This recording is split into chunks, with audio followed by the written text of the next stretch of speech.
पिछले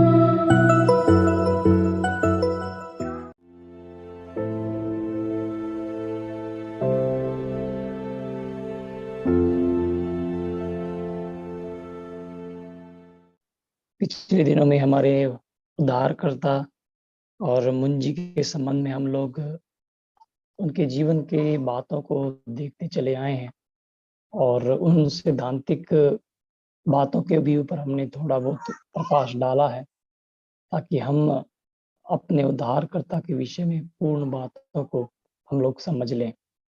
और मैं आशा और उम्मीद करता हूँ आप सब लोग उन बातों को ना केवल सुन रहे हैं, जिस प्रकार से भाई ने प्रार्थना में भी ज़िक्र किया, आप उसको हमेशा अपने हृदय में रखते हैं।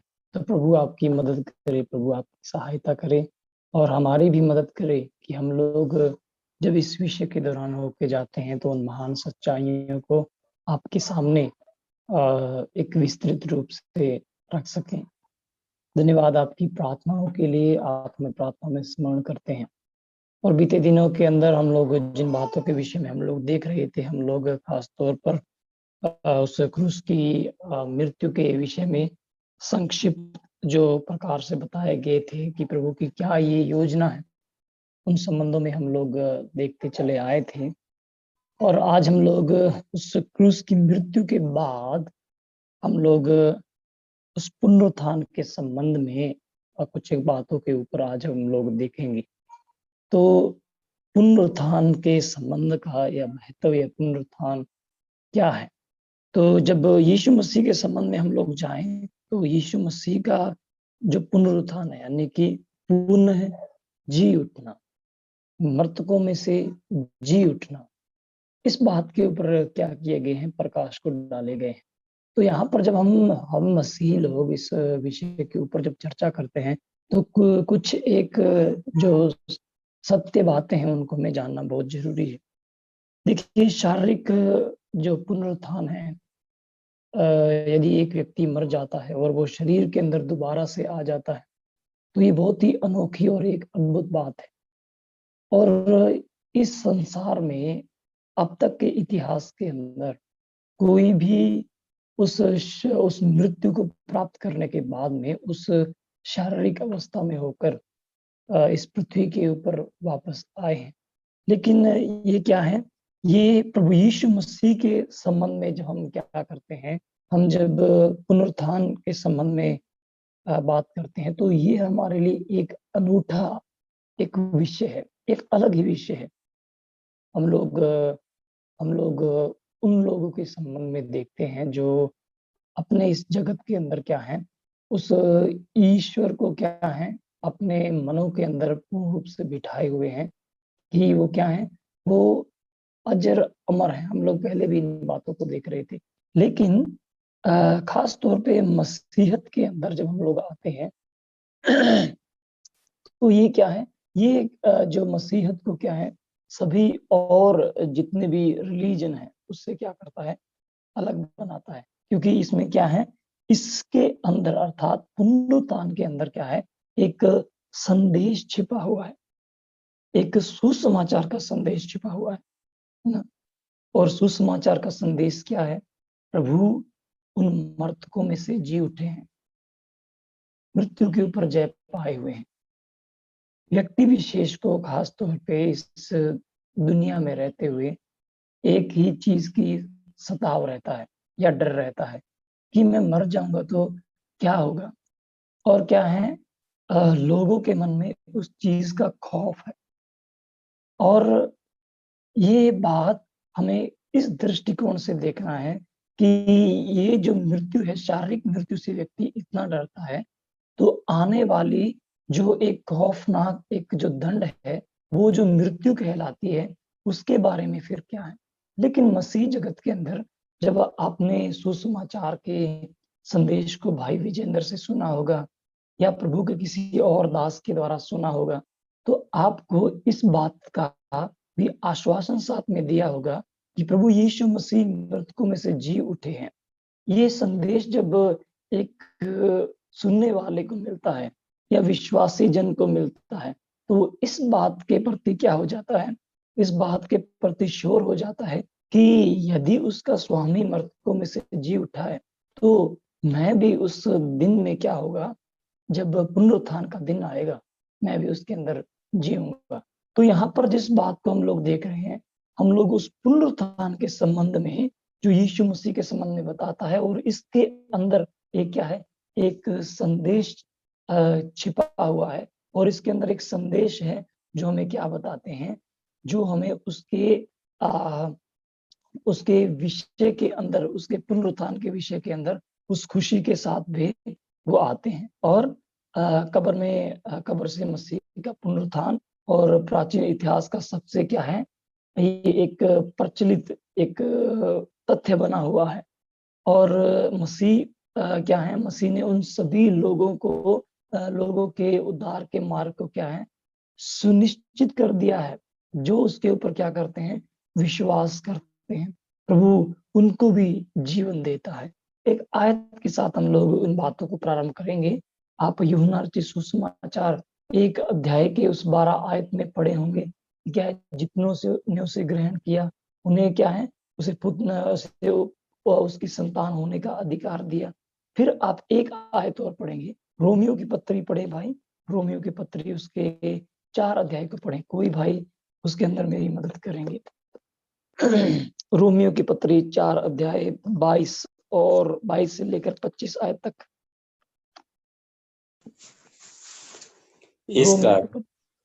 इस कारण यह उसके लिए धार्मिकता गिना गया, और यह वचन विश्वास उसके लिए धार्मिकता गिना गया। न केवल उसी के लिए लिखा गया, वरन हमारे लिए भी, जिनके लिए विश्वास धार्मिकता गिना जाएगा। अर्थात हमारे लिए जो उस पर विश्वास करते हैं, जिसने हमारे प्रभु यीशु मसीह को मरे हुओं में से जिलाया। वह हमारे अपराधों के लिए पकड़वाया गया और हमारे धर्मी ठहराने के लिए जिलाया भी गया। यहाँ पर ये कारण इसको लिखा हुआ है ना, इसके कारण है, हम उन कारणों के स्पष्टीकरण को भी हम लोग देखते चले जाएंगे। लेकिन यहाँ पर क्या बताए हैं, यहाँ पर इस बात को पौलुस इस प्रकार से बताते हैं, क्या कहते हैं कि विश्वास उसके लिए धार्मिकता गिना गया, न केवल उसी के लिए लिखा गया, वरन हमारे लिए भी, हमारे लिए जिनके विश्वास धार्मिकता गिना जाएगा। अर्थात हमारे लिए जो उस पर विश्वास करते हैं, जिसने क्या किया है, हमारे प्रभु यीशु मसीह को मरे हुए में से जी लाया है। मर जाने के बाद में जी उठने के संबंध में, और उसके बाद में क्या है, फिर कहते हैं वो हमारे अपराधों के लिए पकड़वाया गया, और हमारे अपराधों के धर्मी ठहराने के लिए जी लाया भी है। अपराध हमारे मरे वो, और क्या है, हमें धर्मी ठहराने के लिए वो जिलाए भी गए हैं। ये कोई एक प्रक्रिया नहीं है कि प्रभु यीशु मसीह क्या है, यीशु मसीह आए और वो मर गए या उस अवस्था के अंदर अभी भी पड़े हुए हैं। लेकिन क्या है, हम लोग इन बातों को देखते हैं कि यीशु मसीह का जो पुनरुत्थान है, उसका क्या महत्व है, क्यों मरे वो, है ना, क्यों उन्होंने उस दंड को सहा। ये उन सब बातों को आप लोग देखें पिछले दिनों के अंदर। लेकिन आज हम उस पुनरुत्थान के महत्व को समझेंगे। पुनरुत्थान मतलब वो जी क्यों उठे, दोबारा क्यों जी उठे, उसके महत्व का, उसका महत्व क्या है, हम उन बातों को हम लोग देखते हुए चलेंगे। और प्रभु हमारी मदद करे, प्रभु हमारी सहायता करे। तकरीबन 4 बातों को हम लोग जरूर देखेंगे। तो पहली बात क्या है, पहली बात हम लोग देखेंगे कि मसीह के पुनरुत्थान का महत्व क्या है।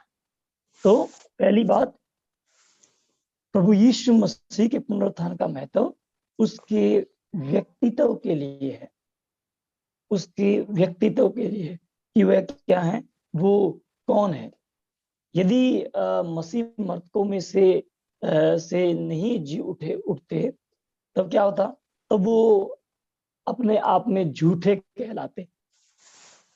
यदि वो अपने व्यक्तित्व को प्रस्तुत करना चाहते हैं, या दूसरे लोगों को जो उन्होंने बताए हैं उसके ऊपर बने रहने के लिए, यदि वो मृतकों में से ना जी उठते, तो उनके लिए क्या है, उनके व्यक्तित्व का कोई महत्व नहीं होता।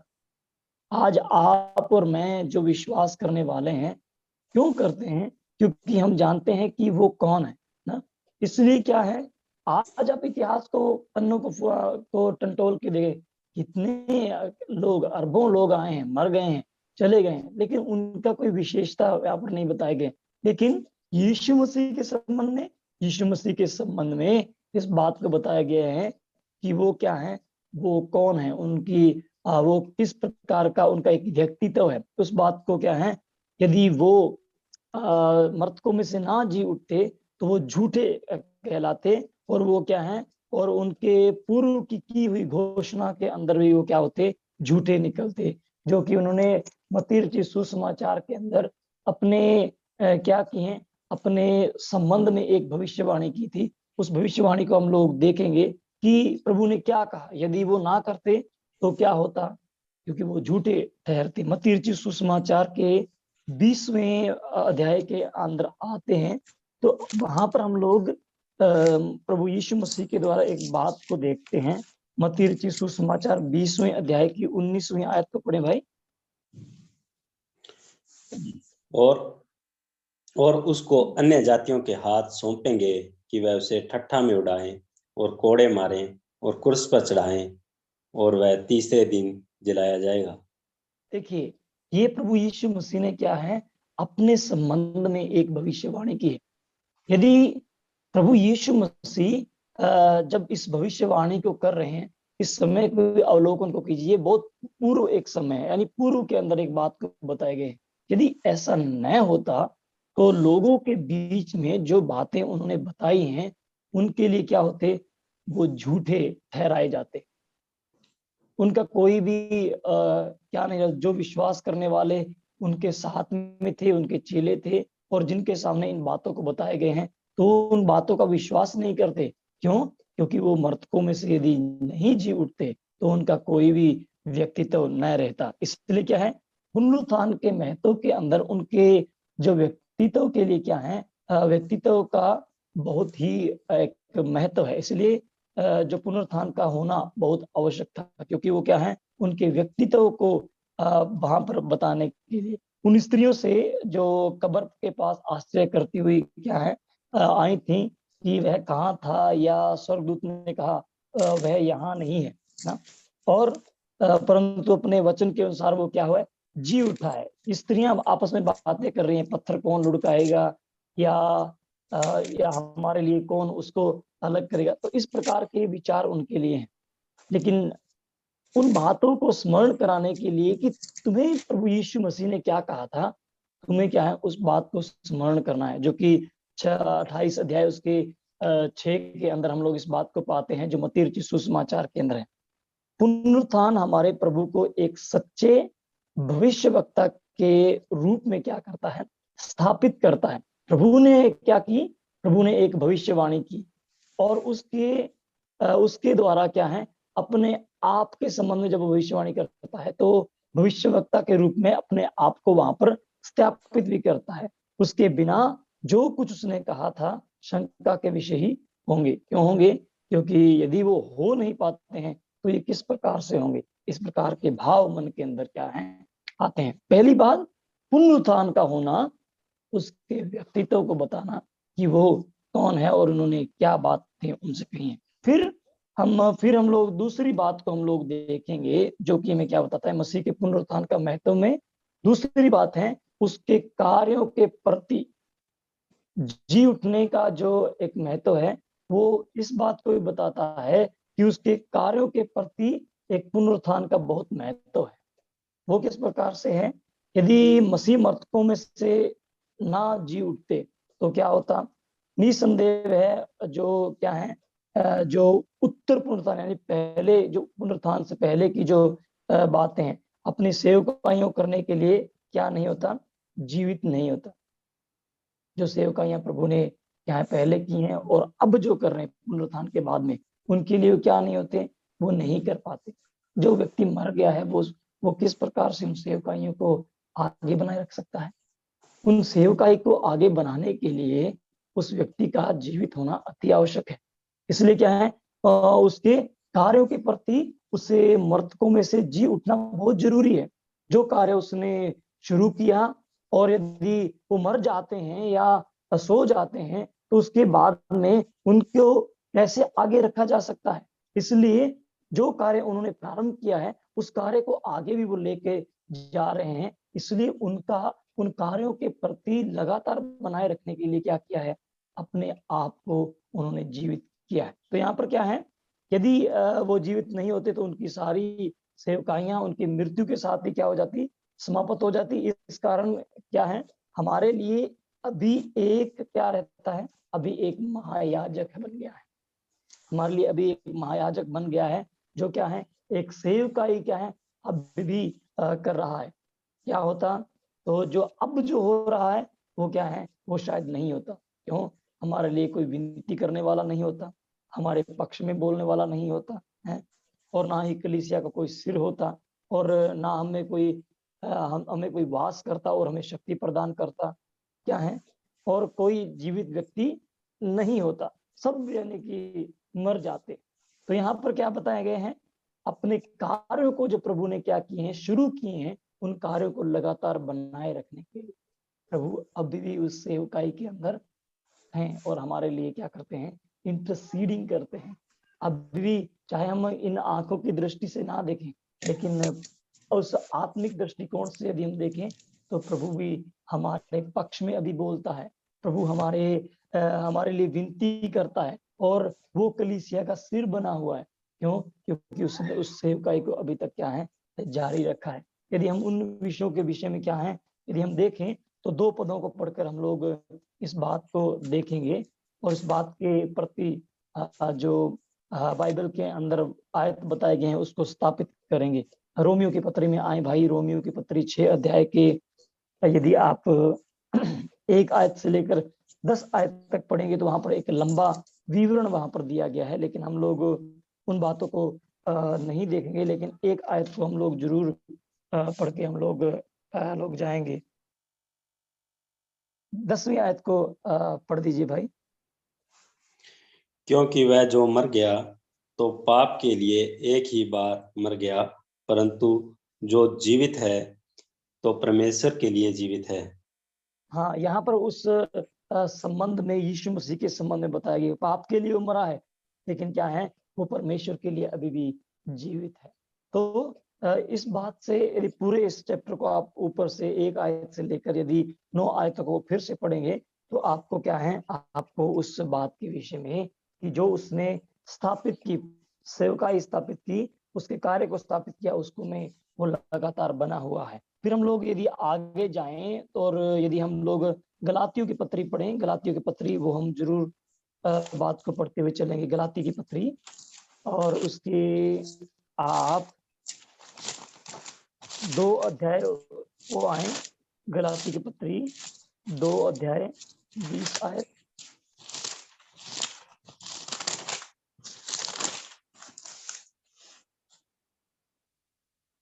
मैं मसीह के साथ क्रूस पर चढ़ाया गया हूँ।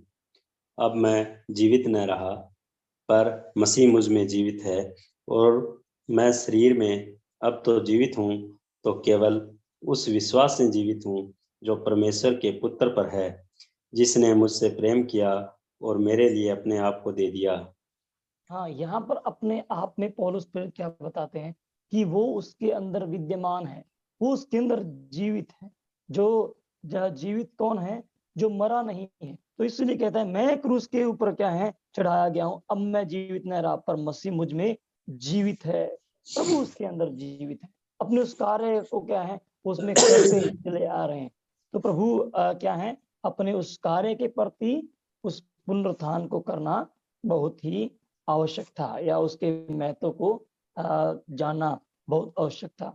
तो पहली बात उसके व्यक्तित्व के लिए, दूसरी बात उसने कार्य या सेवकाई जो उसने प्रारंभ की उसके लिए, और तीसरी बात सुसमाचार के लिए जी उठना बहुत जरूरी था। सुसमाचार के लिए जी उठना बहुत जरूरी था। और हम जब पहला कुरिन्थी आते हैं और उसके 15 अध्याय के अंदर आते हैं तो वहां पर एक बात को देखते हैं। पहला कुरिन्थी भाई, पहला कुरिन्थी और उसके 15वें अध्याय में आए। आज कुछ एक आयतों को मैं आपको पढ़ने के लिए बताऊंगा, और इसलिए आप बात को ध्यान रखें। तो वहां पर 15वें अध्याय के अंदर आप जाएंगे तो मसीह के पुनरुत्थान के संबंध में बताए गए हैं, और ये सुसमाचार के प्रति लाजमी है कि यीशु मसीह मृतकों में से जी उठे। तो इसलिए क्या है, उनके मसीह के पुनरुत्थान के महत्व, सुसमाचार की बढ़ोतरी और सुसमाचार के लिए मृतकों में से जी उठना बहुत जरूरी था। तो इन बातों को जब पौलुस वहां पर लिखते हैं, 3 अध्याय से लेकर भाई 8 आयत तक पढ़े, 3 अध्याय से लेकर 8 आयत तक। 15 की पहला कुरिन्थी 15 अध्याय 3 से 8 तक। इसी कारण मैंने सबसे पहले तुम्हें वही बात पहुंचा दी जो मुझे पहुंची थी, कि पवित्र शास्त्र के वचन के अनुसार यीशु मसीह हमारे पापों के लिए मर गया और गड़ा गया, और पवित्र शास्त्र के अनुसार तीसरे दिन जी भी उठा, और कैफा को तब 12 को दिखाई दिया। फिर वह 500 से अधिक भाइयों को एक साथ दिखाई दिया, जिनमें से बहुत ने अब तक जीवित हैं, पर कुछ सो गए। फिर वह याकूब को दिखाई दिया, तब सब प्रेरितों को दिखाई दिया, सब के बाद मुझको भी दिखाई दिया, जो मानो अधूरे दिनों का जन्मा हूँ। तो यहाँ पर क्या है, यहाँ पर किस बात को प्रमाणित करने के लिए प्रभु यीशु मसीह के उस कार्य को जो क्या है उनको बताए हैं, सुसमाचार के प्रति जी उठे हैं, एक संदेश क्या है उनके बीच में आए हुए हैं। तो यहाँ पर इसमें मसीह की मृत्यु और पुनरुत्थान के लिए कहा गया सबसे पहले ना, क्या है सबसे पहले, यदि आप देखें कहां पर बताए गए हैं, और तीसरे दिन उठा, और कैफा को 12 कैसे, फिर 500 से वर्ड यहाँ पर कहां पर लिखा गया है, फिर 500 में से अधिक भाइयों को एक साथ दिखाई दिया, जिनमें बहुत से जीवित तो सो गए, फिर भी सबसे पहले का एक वर्ड है ना, सबसे पहले तो पीछे रह गया। हाँ, तीसरी आयत के अंदर ना, इस कारण मैंने सबसे पहले तुम्हें वही बात पहुंचा दी। सबसे पहले मैं तुम्हें वही बात पहुंचा दी। महत्व है इसका, एक क्या महत्व है, सुसमाचार के 2 मौलिक सच्चाइयों पर ये क्या है, ये आधारित है। एक, उद्धारकर्ता क्या है, मरा है, उद्धारकर्ता मरा है। दूसरा, और वह जीवित है, वो दफनाया गया, उसकी मृत्यु की वास्तविकता को क्या करता है, प्रमाणित करता है। दफनाना यानी कि जिन लोगों ने उसको दफनाए हैं वो कहते हैं कि ये मरा है। अब क्या है, और वो जीवित है, वो इस बात को बताता है कि अब वो क्या है, अब उनके अंदर श्वास चल रही, वो आपके और मेरे जैसे क्या है, दिखते हैं। बाद में क्या है, हम पुनर्जागृत किए जाने के मात्र को क्या करते हैं, हम लोग वहां पर देखें, वह मर गया था और क्या है, वह बाद में जी उठा है। वह गवाहों की यह सूची उसने क्या है, पुनरुत्थान की वास्तविकता को क्या है, प्रमाणित करने के लिए बताई। ये गवाहों की सूची है जो वहां पर कहते हैं किन किन को दिखाई। ये इतना ही नहीं है, लेकिन हम जब आगे पढ़ेंगे तो प्रभु यीशु मसीह किन लोगों को दिखाई दिए, तकरीबन 8 उन लोगों की लिस्ट है, यहाँ पर क्या है हम लोग बाद में देखते हुए चलेंगे। तो सुसमाचार के संबंध में क्या है, इसका महत्व जरूरी है। तो क्या है, वो मारे गए उसकी सच्चाई, और वो जी उठे उस पुनरुत्थान के संबंध के विषय में स्थापित करता है। ये लोग क्या है, उन्होंने सबसे पहले उस प्रभु यीशु मसीह को क्या है, उन्होंने देखे हैं, उस सुसमाचार के प्रति, उस खुशखबरी के प्रति क्या है, मृतकों में भी क्या है, एक पुनरुत्थान को वहां पर होते हुए हम देखते हैं। और फिर क्या है, वह जी उठा और देखा गया था। पौलुस ने रोमियो के पत्री में जो यहाँ पर बताते हैं 4 अध्याय की 25वीं आयत में, रोमियो की पत्री 4 अध्याय के 25 आयत में इस द्विगुणी महत्व के विषय में लिखा है। क्या लिखा है कि हमारे अपराधों के लिए वह पकड़वाया गया और हमारे धर्मी ठहराए जाने के लिए वो जिलाया गया। बिना पुनरुत्थान कोई सुसमाचार नहीं है। सीधे शब्दों में, यदि कोई मृतकों में से जी नहीं उठा है तो उसकी कोई खबर नहीं है, लेकिन जो मृतकों में से उठा है उसके लिए क्या है, सुसमाचार वहां पर है। तो पहली बात उसके व्यक्तित्व के लिए, दूसरी बात उसके कार्य को जो उसने प्रारंभ किए थे, तीसरी बात उस सुसमाचार के प्रति, ताकि लोग क्या हैं, उस समाचार को प्राप्त कर सके। तीसरी बात हमारे प्रति, हम जो लोग हैं, आप और मैं, हमारे प्रति क्या है, उस मृतकों में से जी उठना अति आवश्यक था, ये बहुत जरूरी था। इसलिए हम यदि क्या करें, यदि मसीह नहीं जी उठते तो हमारे अपराधों के लिए वह पकड़वाया न गया होता ना। हम उस बात को पढ़ेंगे, पहला कुरिन्थी आप आए 15 अध्याय के नहीं आए भाई, पहला कुरिन्थी 15 अध्याय के अंदर ही आए, और यदि उसके पुनरुत्थान की देह के संबंध में हम लोग बातें करें तो 13 से 19 तक यदि आप पढ़ें तो वहां पर देखिए हमारे पुनरुत्थान के लिए वहां पर एक बात को लिखा है। 13 आयत से लेकर 19 तक पढ़े तो हम उस बात को समझेंगे कि ये क्यों जरूरी था। यदि मरे हुओं का पुनरुत्थान है ही नहीं तो मसीह का भी नहीं जी उठा, और यदि मसीह नहीं जी उठा तो हमारा प्रचार करना भी व्यर्थ है और तुम्हारा विश्वास भी व्यर्थ है, वरन हम परमेश्वर के झूठे गवाह ठहरे, क्योंकि हमने परमेश्वर के विषय में यह गवाही दी है कि उसने मसीह को जिला दिया। यद्यपि नहीं जिलाया, यदि मरे हुओं नहीं जी उठते और यदि मुर्दे नहीं जी उठते तो मसीह भी नहीं जी उठा, और यदि मसीह नहीं जी उठा तो तुम्हारा विश्वास व्यर्थ है और तुम अब तक अपने पांव में फंसे हो, वरन जो मसीह में सो गए हैं वह भी नष्ट हुए। यदि यहाँ पर हम 19 यदि है। हाँ यदि हम केवल इसी जीवन में मसीह से आशा रखते हैं तो हम सब मनुष्यों से अधिक अभागे हैं। हाँ देखिए, यहाँ पर हमारे पुनरुत्थान के संबंध में बात की गई है। पौलुस प्रेरित कहता है यदि वो नहीं जी उठता है तो फिर हम प्रचार कर रहे हैं, तुम लोगों को जो आशा है, उम्मीद है, वो सब व्यर्थ है। क्यों विश्वास करते हो? यदि प्रभु यीशु मसीह नहीं जी उठा है तो फिर हम लोग कहते हैं कि वो जी उठा है, हम जिस सुसमाचार को हम प्राप्त किए हैं तो उसका मतलब क्या है? यहाँ पर इसलिए वो कहता है यदि मरे हुओं का पुनरुत्थान है ही नहीं तो मसीह भी नहीं जी उठा। लोगों को ये विश्वास या आश्वासन देना, या हम यदि कहें कि मसीह क्या है, यदि लोग जी नहीं उठते हैं तो फिर मसीह भी नहीं उठ सकता है।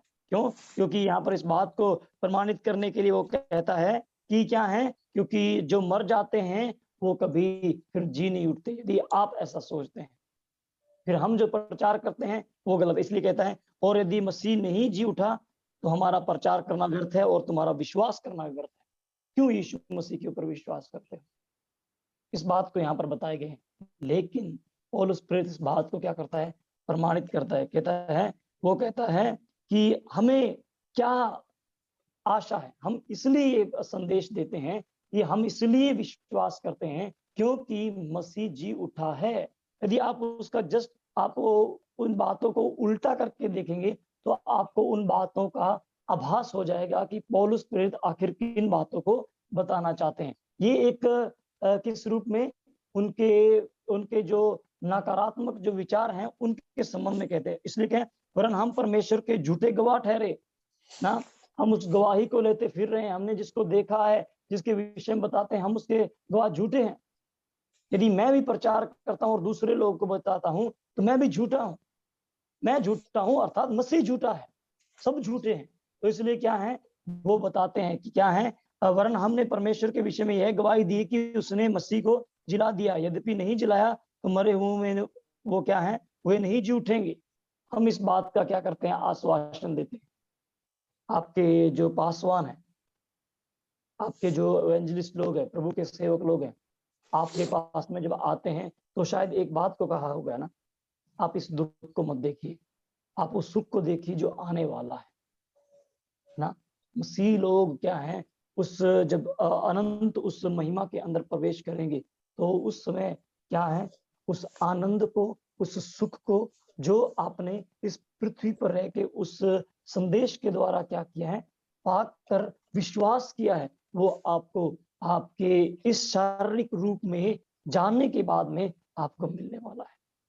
प्रभु ने इसीलिए क्या है, अपने आप को दिया है। प्रभु के प्रचार का व्यर्थ होना कभी नहीं जाता प्रियो। प्रभु का प्रचार किया जाता है तो उसकी सच्चाई के विषय में बताते हैं, हमारे लिए बताते हैं। हमें इस बात की आशा है, हमें आश्वासन दिए गए हैं, हम उसके ऊपर विश्वास करते हैं क्योंकि प्रभु यीशु मसीह ने इस कार्य किया। ताकि क्या हो, उस मसीह के पुनरुत्थान के या उसके जी उठने के द्वारा हम जितने भी विश्वासी हैं वो क्या है, वो उस आशा के अंदर बने रहें कि जिस प्रकार हमारा स्वामी उठा, उस प्रकार एक दिन हम भी क्या है, पुनरुत्थित होंगे। यदि क्या है, इस जीवन के अंदर हम लोग रहते हैं तो उठाए जाएंगे, यदि हम लोग सो जाते हैं तो क्या है, फिर भी हम लोग क्या है, उस मृतकों में से जिलाए जाएंगे। ये एक क्या है, ये एक आशा और एक उम्मीद हमारे प्रति, हमारे लिए प्रभु यीशु मसीह ने ये सब किया है। तो क्या है, यदि हम ऐसा नहीं है तो हमारे लिए एक निराशाजनक एक क्या है, एक भविष्य हमारे सामने रखा हुआ है। इसलिए हम क्या करें, इसलिए हमारे प्रति प्रभु यीशु मसीह का जी उठना जरूरी था। तो ये उसके महत्व है, उसके व्यक्तित्व के लिए वो कौन है, उसके कार्यों के लिए जो उसने प्रारंभ किए, उसके लिए सुसमाचार के प्रति, उस खुशी के लिए, और दूसरा हमारे प्रति, ताकि क्या है, हम उस विश्वास के द्वारा प्रभु के अंदर आगे बढ़ते चले जाएं। फिर हम लोग क्या करते हैं, हम प्रमाण को देखते हैं, और उन प्रमाण को जो तकरीबन 8 लोगों के द्वारा क्या किए गए हैं, बताए गए। जिस प्रकार से पौलुस प्रेरित ने यहाँ पर 15वें अध्याय के अंदर कुछ एक बातों को बता दिया कि हमने किस किस प्रकार से देखा, लेकिन अभी हम लोग क्या हैं, हम लोग उस पुनरुत्थित परमेश्वर के संबंध में जो लोगों ने क्या किए हैं, जो लोगों ने देखे हैं, उन बातों को हम लोग देखेंगे। और उसके प्रमाण को दिया गया है कि वो क्या है, मृतकों में से जी उठे। उसके प्रमाणों को किन किन लोगों के बीच में देखेंगे, हम लोग देखते हैं। पहला हम लोग देखते हैं कि मसीह के पुनरुत्थान और ऊपर उठाए जाने के बीच उनके प्रकट होने के क्रम को हम लोग देखते हैं। जब प्रभु यीशु मसीह क्या किए गए, जी उठे, और अपने लोगों के ऊपर उनका जो मिलना या प्रकट होना किस प्रकार से था, हम 8 विषयों के ऊपर भी पढ़ते हैं। तो हम लोग उन बातों को देखते हुए चलेंगे। और सर्वप्रथम जो प्रभु यीशु मसीह मिलते हैं, वो मरियम मगदलिनी और उसके साथ जो दूसरी स्त्रियां थी, उनको प्रभु यीशु मसीह मिलते हैं। इन बातों को कहां पर, इन बातों को इन बातों को मत्ती रचित सुसमाचार के अंदर, मरकुस रचित सुसमाचार के अंदर, और यूहन्ना रचित सुसमाचार के अंदर क्या है, इनको बताए गए हैं। और हम लोग क्या है, हम एक ही पद में से लेकर हम लोग आगे बढ़ेंगे, जो कि मत्ती रचित सुसमाचार के आप उन पदों को ले लीजिए जहां पर 28 अध्याय के आयत 8 से लेकर 10 आयत में इस प्रकार से लिखा है। भाई, वह भय और बड़े आनंद के साथ कब्र से शीघ्र लौटकर उसके चेलों को सुसमाचार देने के लिए दौड़ गई। तब यीशु उन्हें मिला और कहा, सलाम। उन्होंने पास आकर और उसके पांव पकड़कर उसको दंडवत किया। तब यीशु ने उनसे कहा, मत डरो, मेरे भाइयों से जाकर कहो कि गलील को चले जाएं, वहां मुझे देखेंगे।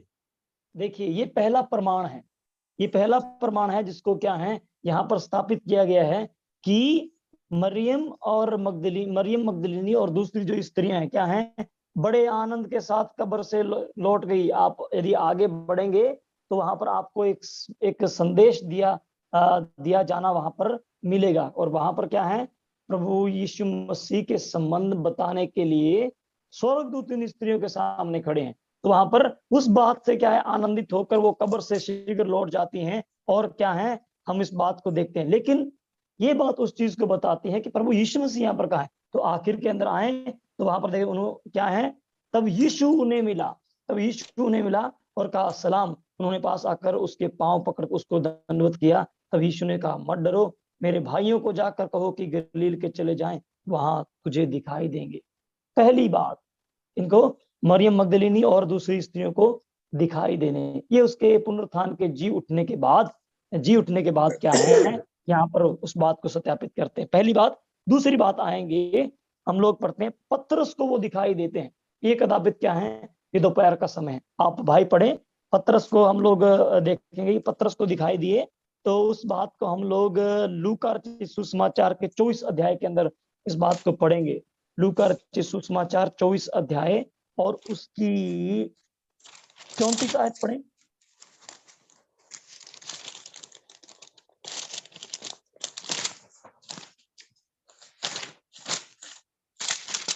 लूका 24:34।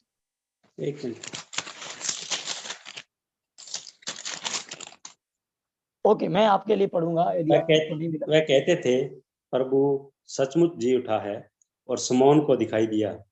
हाँ, ये व्यक्ति क्या है, ये जो लोग हैं ये उस खबर को लेके आते हैं और जब ये बताते हैं, केवल हमें ही नहीं दिखाई दिए हैं, लेकिन किसको, हमें जो शमौन को भी क्या है, पतरस को भी दिखाई दिए हैं।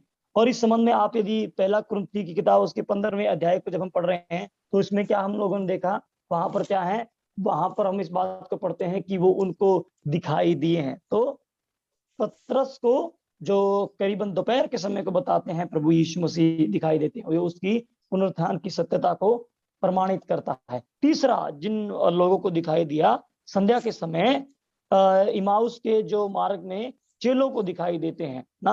वहां पर इस समय लूका में क्या है, एक बड़े विवरण को पढ़ते हैं, लेकिन मरकुस के अंदर हम एक आयत को पढ़कर हम इस बात को देखेंगे जो क्या है, जो एमाउस के मार्ग पर चेलों को दिखाई देते हैं। मरकुस रचित सुसमाचार निकालें भाई, 16 अध्याय, मरकुस रचित सुसमाचार 16 अध्याय और उसकी 12 आयत पढ़ दीजिए। इसके बाद वह दूसरे रूप में उनमें से दो को जो गांव की ओर जा रहे थे दिखाई दिया।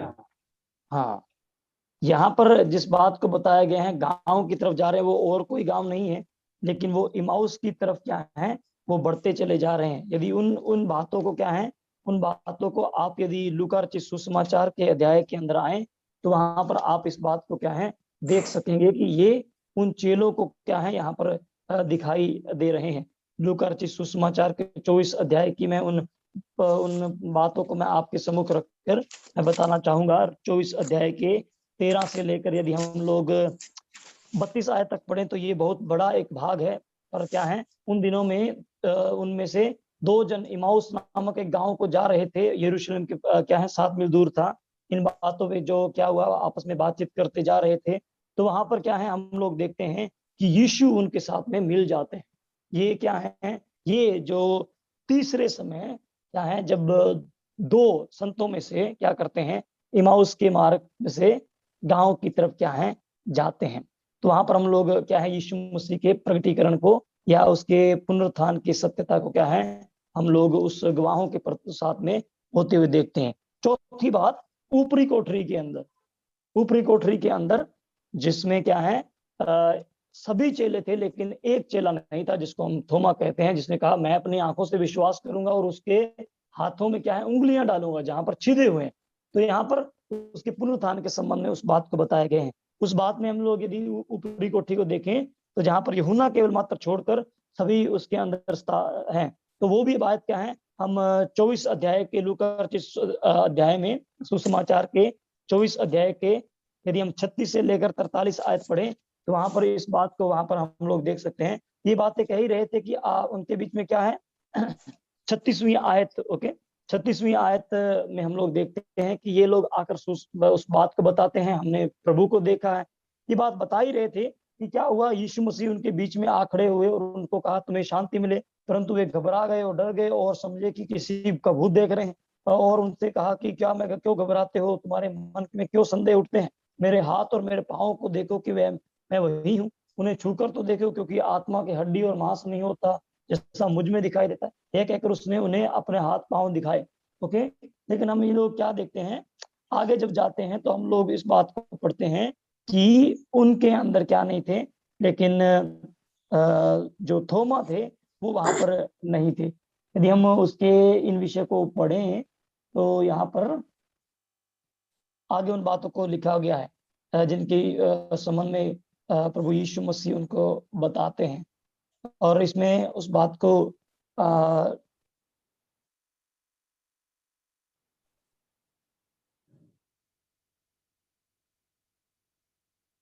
थोमा के संबंध में उस बात को यहाँ पर नहीं लिखे हैं, लेकिन हम लोग उस बात को क्या है, उस बात को यदि ऊपरी कोठरी के अंदर यूहन्ना रचित सुसमाचार के अंदर आए, 20वें अध्याय के अंदर आए भाई, यूहन्ना रचित सुसमाचार 20वें अध्याय के अंदर आकर हम लोग जब 19वीं आयत को पढ़ते हैं, 20वें अध्याय की 20वें अध्याय की 19वीं आयत से लेकर और उसके 25 आयत तक पढ़े, तो वहां पर इस प्रकार से लिखा गया है उसी दिन जो सप्ताह का पहला दिन था, संध्या के समय जब वह द्वार जहाँ चेले थे, यहूदियों के डर के मारे अंदर बंद थे, तब यीशु हुआ, उनके बीच में खड़ा हुआ, उन्हें शांति मिले कहा ओके, और यह कहकर अपना हाथ तो उनके को दिखाए।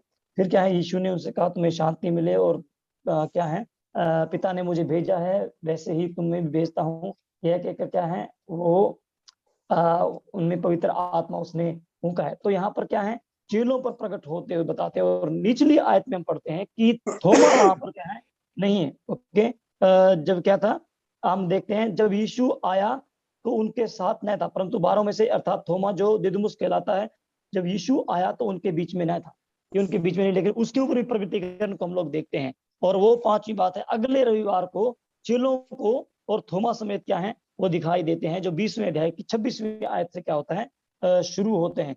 24 आयत से पढ़ें भाई, 24वीं आयत से लेकर 26वीं आयत तक पढ़ दीजिए।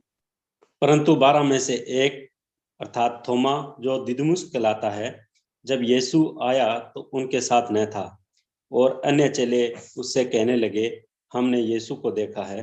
तब उसने उनसे कहा जब तक मैं उसके हाथों के कीलों के छेद न देख लूं और कीलों के छेदों में अपनी उंगली न डाल लूं और उसके पंजर में अपना हाथ न डाल लूं, तब तक मैं विश्वास नहीं करूंगा।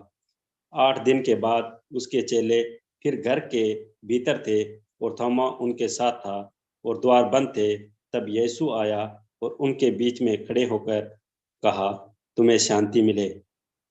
तब उसने थोमा से कहा अपनी उंगली यहाँ लाकर मेरे हाथ को देख और अपना हाथ लाकर मेरे पंजर में डाल और अविश्वासी नहीं परंतु विश्वासी हो।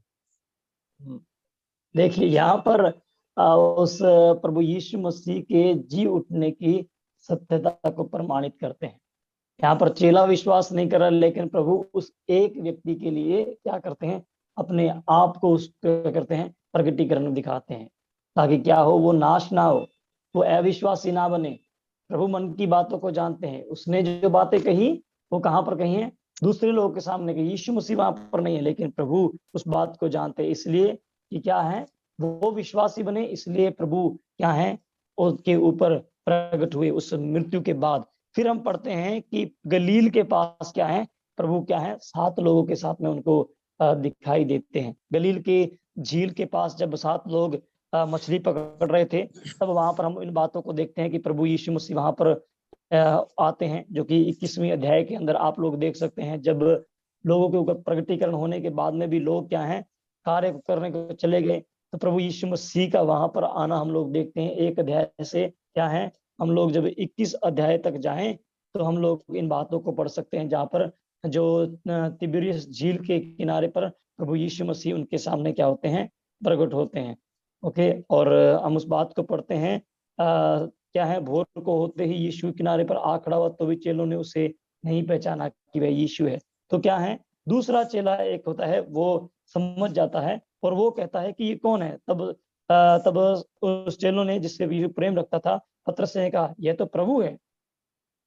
उस बात को वो पहचान गए। प्रभु अपने लोगों को 7 लोगों के ऊपर प्रकट होते हैं।